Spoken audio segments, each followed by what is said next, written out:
Bet you thought you were all gonna grow old together. I'm pregnant.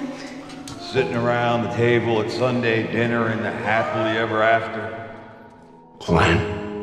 Negan. Maggie. Kill her. I just want to see his face. I can't. It just feels really good having this. Because it's not about love. It's all about what's gonna be. I'm not pregnant. I didn't want to, but we could have. Because I don't want to be afraid of being alive. Being afraid is what's kept us alive. You become a father someday, you'll understand. No man is good enough for your little girl. Until one is. Thanks. Because of what you said. You have a wife, Glenn.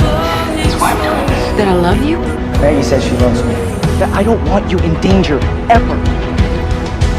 Maggie, I love you. I want to marry Maggie.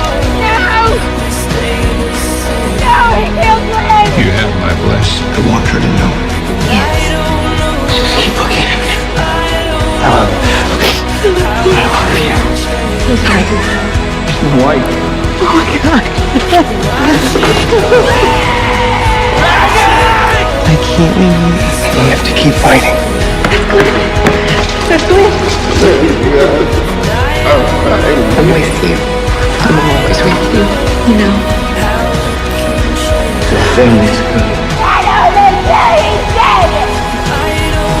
good. Best is headed right in front of me, in front of his pregnant wife. There it is. It's all we know. This is the only picture I have of you. You don't need a picture of me. You never will again.